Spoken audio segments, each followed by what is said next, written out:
Hello. मैं doctor Randhir Sharma अपने channel पे तहे दिल से स्वागत करता हूँ।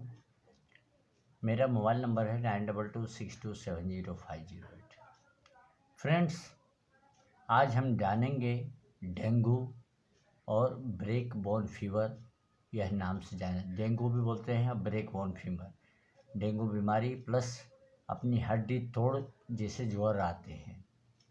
फ्रेंड्स, यह क्यों आते हैं, कैसे आते हैं, इसके हम कारण को जानते हैं। फ्रेंड्स, यह फीवर जो होती है, यह एक प्रकार की मलेरिया और मच्छर द्वारा फैलता है, यानी मॉस्किटो द्वारा फैलता है। यह कुछ दिन में फीवर बढ़ता है और ठंडी जैसा हमें महसूस होता है और कोई भी पेशेंट के शरीर पे बहुत पीड़ा होती है। टंग यानी जीभ मैली हो जाती है, उल्टी जैसा महसूस होता है, चक्कर आता है, कब्जियत बनी रहती है और बुखार बहुत तेज़ी में बढ़ता है। बुखार शुरू में जब बढ़ता है तो सिर से शुरुआत होती है, आँखों में, गर्दन में, कमर में और धीरे धीरे हर प्रकार के जोड़ों में, हमारा चाहे पैर का जोड़ हो चाहे हाथ का जोड़ है, उसमें सब में पीड़ा होने लगती है तथा इसके साथ जोड़ों में थोड़ा गर्म भी रहता है। जो अपनी जॉइंट है वहाँ पर थोड़ा थोड़ा वार्मनेस भी महसूस होता है। पेशेंट बेचैन होता है, वीकनेस आ जाती है, कमज़ोर होता है और हर थर्ड डे के बाद में उसके हाथ पाँव पूरे बॉडी में रेड रंग के चकत्ते आ जाते हैं और फेस रेड हो जाता है। अपना चेहरा जो है वह लाल जैसा महसूस होता है।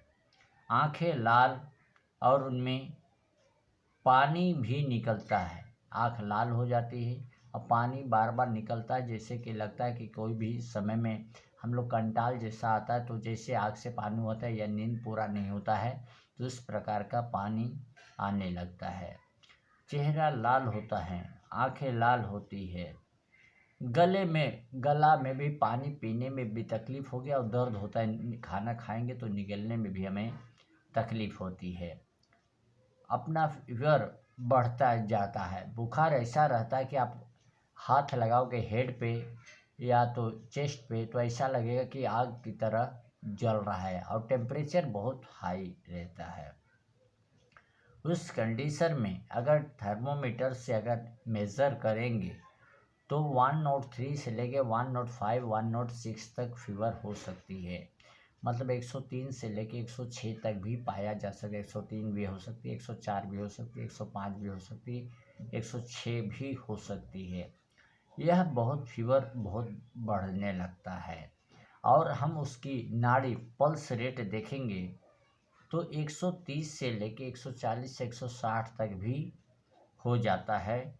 और यहाँ दशा एक दो दिन रहकर धब्बे, एक दो दिन में चेहरे पे जो दाग धब्बे आ रहे थे वह कभी कभी गायब हो जाती है, लेकिन शरीर में काफ़ी वीकनेस बनी रहती है। और डेंगू फीवर में प्लेटलेट भी बहुत तेज़ी में डाउन हो जाती है और डेंगू पॉजिटिव भी पाए जाते हैं। इसके लिए यह दशा एक दिन के रहकर धब्बे मिट जाते हैं और रोगी 2 बार दिन तक बिल्कुल अच्छा रहता है। बीमार हुआ पेशेंट 2 दिन तक बिल्कुल अच्छा रहता है। इसके बाद में बुखार फीवर चढ़ जाता है। जब स्टार्टिंग में तकलीफ़ होती है तो 1-2 दिन तक आराम रहता है, फिर बाद में बुखार बहुत बढ़ जाता है और इस प्रकार 2-3 बार होकर रोगी अच्छा भी हो जाता है। बुखार अगर कुछ दिन तक डेंगू है और हम सही से ट्रीटमेंट कर पाएँ, पानी उबाल कर पिएँ, मच्छरदानी का भी सेवन करें और रेगुलर इलेक्ट्रो के दवाई लें तो जल्द से जल्द अच्छा हो सकता है। ऐसे बीमारी में, डेंगू में कभी कभी हमें डिसेंट्री होती है, लीवर में भी सूजन हो जाती है। कभी लीवर को चेक किया गया एसजीपीटी वह बढ़ा हुआ भी आता है। हमारा आँखों की नज़र भी कमज़ोर हो जाता है। अब प्रेग्नेंट लेडीज़ में ब्लीडिंग भी हो सकती है, ब्लीडिंग भी हो सकती है और धीरे धीरे बीमारी धीरे धीरे ठीक होती है अगर इलेक्ट्रो की मेडिसिन लेते रहे तो। यह रोग पहचान रेड फीवर से बढ़ती है, लेकिन जॉइंट बोन में बहुत पेन होता है और रेडनेस महसूस होती है। अब बॉडी पे रेड का दाग जैसे आते, जैसे सर्कल आते हैं, छोटे छोटे छोटे दाग धब्बे हमें पता चलते हैं। तो इसलिए हमें समय रहते डेंगू और ब्रेक बोन फीवर का इलाज करना चाहिए। और इलाज करेंगे तो इलेक्ट्रो होम्योपैथी में जल्द से जल्द ठीक हो जाएंगे। बाकी पैथी में प्लेटलेट अगर डाउन हुआ तो प्लेटलेट चढ़ाना पड़ता है। और बाकी तो मच्छर के लिए एलोपैथी में क्लोरोक्विन वगैरह लोग इस्तेमाल कर रहे हैं, लेकिन हमारे पास में फीवर के लिए क्लोरोक्विन में हमारा F10 F1 F10 में क्विनाइन मेडिसिन ऑलरेडी अटैच है। ये चीज़ ले सकते हैं। अगर मलेरिया रहेगा तो उस चीज़ को दूर करेगा, और डेंगू रहेगा तो प्लेटलेट को भी हमें इलेक्ट्रो की मेडिसिन देके कवर्स कर सकते हैं। तो आज हमने जाना प्लेटलेट, आज हमने जाना डेंगू और ब्रेक बोन फीवर। इस बीमारी को डेंगू भी माना जा सकता है, हड्डी तोड़ ज्वर भी माना जाता है। डेंगू प्लस हड्डी तोड़ ज्वर मानते हैं, और इसलिए हमारे बॉडी में काफ़ी पेन होते हैं और डेंगू में प्लेटलेट काफ़ी डाउन होते हैं। और हमारे इलेक्ट्रो होम्योपैथी डॉक्टर अपने अपने दिमाग से सारे वर्क करते हैं, जैसे कि प्लेटलेट की हमारी मेडिसिन है A3 और B, क्योंकि हार्ट और ब्लड रिलेटेड है।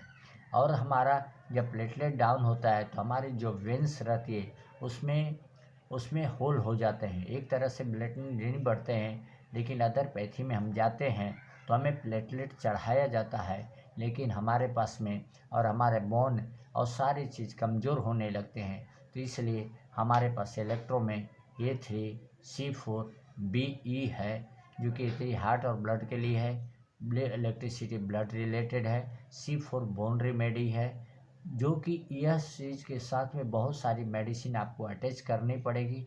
मैंने एक शॉर्ट में ये उदाहरण के रूप में दिया है ताकि आपको समझ में आ सके।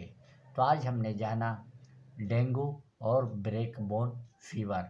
अब फ्रेंड्स, फीवर कोई बीमारी नहीं होती है, तापमान कोई बीमारी नहीं होती है, लेकिन कोई इन्फेक्शन होता है तो तापमान बढ़ जाती है। जैसे कि हर आदमी का तापमान 98 डिग्री सेल्सियस होता है और बाकी 37 टेम्परेचर में होता है। तो 98 डिग्री सेल्सियस बॉडी टेम्परेचर होता है। अगर 99, 100 या 101, 102 होता है, यानी टेम्परेचर इंक्रीज है, यानी कि जो फीवर है बढ़ रही है टेम्परेचर, यानी इंडिकेट कर रही है कि अंदर कोई बड़ी बीमारी अटैचमेंट है। उसको सफाई करने के लिए टेम्परेचर हमें बताती है कि संभल जाओ, अंदर जो भी इन्फेक्शन है उससे कंट्रोल करो, क्योंकि टेम्परेचर बढ़ना, टेम्परेचर कोई बीमारी नहीं है लेकिन इन्फेक्शन है, उस इन्फेक्शन को दूर करो। इसके लिए हम लोग ब्लड टेस्ट कराते हैं, एक्सरे कराते हैं, सोनोग्राफी कराते हैं। जो भी आपके नज़दीकी डॉक्टर होगा वह सलाह देंगे तो उस चीज़ को आप कर सकते हैं। बाकी तो इलेक्ट्रो होम्योपैथी की मेडिसिन काफ़ी कारगर है, इसको इस्तेमाल करके डेंगू और ब्रेक बोन फीवर को हम दूर कर सकते हैं। इतना बन के मेरी अपनी वाणी इलेक्ट्रो होम्योपैथी, जय इलेक्ट्रो होम्योपैथी, जय इलेक्ट्रो होम्योपैथी, जय हिंद, जय भारत।